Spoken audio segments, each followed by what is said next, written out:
Hi everyone. Today it's story time. So stories are maybe one of the best things to listen to improve your English. And today's story is going to be a little bit heavy. It's not a walk through a rose garden story where everything is very happy. This one is going to look at the lows in life because life is not all highs. We can't stay high all the time. We do hit lows. And in this story, it's a story about a guy called Derek. He hit some very bad financial lows. Anyway, I will show you the picture in a minute, but when I first saw this picture, it reminded me of a song. This Is How It Feels by the Inspiral Carpets. So I will just say a couple of the lines from the song, and it kind of sets the tone for the story. So in the song, the chorus goes something like this. So this is how it feels to be lonely. This is how it feels to be small. This is how it feels when your life means nothing at all. But I will put a link down below so you can go to the song. It's a great song. It's actually not a modern song. It's from the 90s, but it has a cracking tune. So go and listen to it. Anyway, and the story's tone is kind of based on that song. The story's based on this picture. And when I look at the guy, I think it's Derek. He looks like a Derek. And as you can see, he's not in a good state. So he's got bills and invoices he has to pay, but he doesn't have the means to pay them. So the bills just keep piling up, and his debt keeps getting bigger. So he feels like he has no escape from the financial trouble he is in. So let's go to the start of the story. So I will set the scene. I will set the scene of the story, and we go back to better times for Derek. So his life wasn't always in financial straits. There were parts of his life that were actually very, very good. So we'll go back to a big moment in his life, and that is his wedding day. So he's marrying the girl that he absolutely loves. He absolutely adores her. And on the wedding day, he wants to show everyone that he's going to provide her with everything. The wedding is bala bala bling, just total, over the top. They spent thousands and thousands and thousands of pounds on this wedding.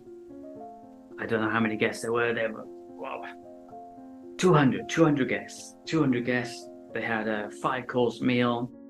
The wedding was in a church. His suit alone, he spent £1,000 on, and his wife had 3 dresses. So she had the white wedding dress for the wedding. Then she changed into a Gucci. She changed into a Gucci for the wedding reception, and a cheeky little number for the dance at the end. So the wedding was absolutely fantastic. But this is setting the tone. This is how Derek got into trouble. So he absolutely had no control on his spending. So things went pretty well for the first couple of years. They got the kids, and the kids were really cute. They're healthy. Everything seemed to be going well. But there were other things that Derek and his wife also, she loved expensive things, but they bought a new car, and they bought it on credit. So they didn't save up for this car. They bought it on credit, thinking that his job will get better and better, and more money will come in, and they will be able to pay it off. They redid the kitchen, so that cost, I don't know, £10,000. They redid the bathroom, another £10,000. When it comes to TVs and laptops and all that stuff, they just bought the top-notch stuff. But they didn't have the money for it. It was all on credit. So that meant every month there was a lot of money going out of his account. It was okay when he had a job, But something happened. And ironically, it was on a beautiful, sunny July day that he went to his workplace. Everything seemed to be fine, but he hadn't seen his boss the whole morning.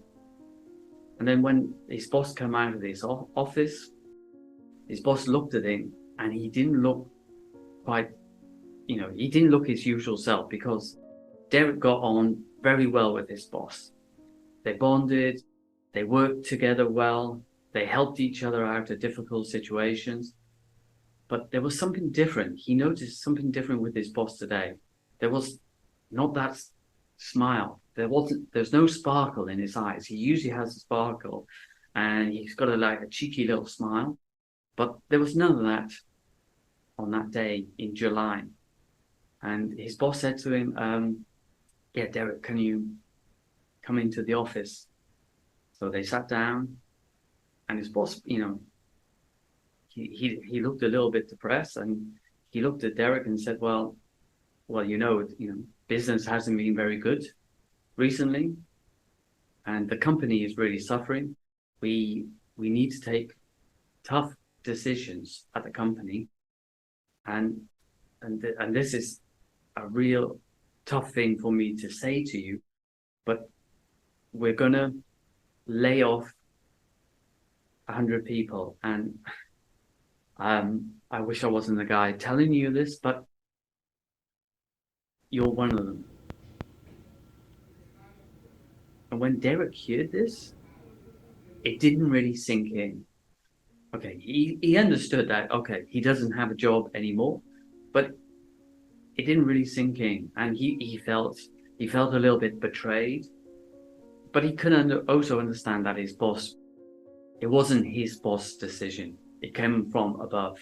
So Derek left the office that day. He left it early, and he went home. And he saw his wife, and he saw his children, and everything looked fine.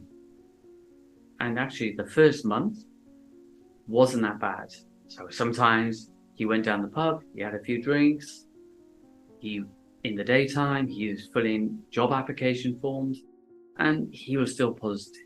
He thought he could find work. But it was pretty difficult. He wrote application form after application form, and no one replied, despite his years of experience and his years of knowledge. But no one was interested in his skills. Then 1 month passed, then 2 months passed, and Derek was looking at his finances, and he realized that there was just so much money going out of his accounts. There was a mortgage, a huge amount of money going out for the mortgage. There was the money for the car, that brand new sparkling car. He was still paying off the kitchen. He was still paying off the bathroom. He was still paying credit for the bloody TV. And there were other bills as well just coming in. And he just saw his bank account getting lower and lower and lower. He found it hard to sleep at night. He took to drinking. So in the evenings, he needed some wine. Well, he drank wine at first, and then he needed something a bit stronger, vodka, whiskey, just to calm him down. But he couldn't sleep. He found it very difficult to sleep. Maybe 3, 4 o'clock in the morning, he could get a little bit of sleep, but then he would be up again at 7. And as soon as he woke up, there's all these thoughts about the bills coming in, the debts piling up, and it was so stressful. As the debt got bigger, Derek felt smaller and smaller. He couldn't handle the situation.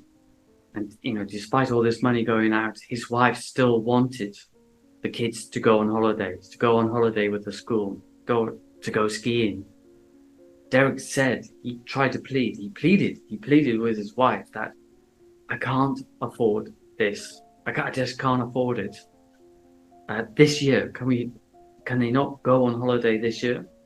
but his wife refused, said, oh, they have to go. I want the best for my kids. Derek, he also wanted the best for his kids, but he wasn't in the position to do that. So yet another big chunk of his money went out. Soon, he couldn't pay the mortgage. He couldn't pay the car off anymore. He sold the car, but still there was debt. He sold the TV. Still, there were bills to pay. And it really become overwhelming. It sort of felt like an invisible weight on his shoulders, just pushing him down and down. So he had this stress with the finance, but he also had the stress with his wife as well. His wife couldn't take it anymore because Derek just couldn't find a job. He couldn't pay the bills. The bailiffs, so it got so bad that the bailiffs come to the house and they started taking anything of value. So bailiffs are people that companies will send if you can't pay a bill. So they will take things of value from your home. They will try and sell it and try and pay your debts off with what's been sold. So the house was getting emptier. And then this just got too much for his wife. She said, I had enough. I'm leaving you. He got divorced. They had to sell the house. Yeah, the house did actually pay off most of the bills. He got up to almost level. His father came in and helped him out, helping to get on his feet. But, you know, he had lost everything at that point. So he's lost his wife, he's lost his kids, lost the house, lost the car. But I mean, the house and the car, at that point, they seemed irrelevant. They weren't actually that important. But losing his wife, and especially losing his kids, that killed him. He felt like a dagger had gone into him. So he was extremely low. At that point, his father took him in, and yeah, for the first week or so, Derek just drank. So he drank in the daytime, drank in the night. He couldn't think clearly. He was pissed, so he couldn't think clearly, and he didn't know what he was going to do with his life. But his father's a good man, and his father said, "Okay, you got to stop drinking. You got to stop drinking, because drinking is a problem now. It's killing you." He stopped drinking. In the daytime, his dad was retired, so in the daytime they just went for long walks. A lot of the times they didn't talk, but they just went for long walks. And gradually, Derek came up with the idea of moving somewhere. With his dad's support, one day he took a suitcase and went to the train station. And that is a new chapter in Derek's life. What happened next? I don't know. Okay, so that's the story. That's the story of Derek. So I recommend that you listen to stories, whether they're happy stories or sad stories. I think you should listen to both types of stories, because life is always up and down. Anyway, that was today's story, the story of Derek. I hope you enjoyed it. And remember the song, This Is How It Feels? Why not listen to it now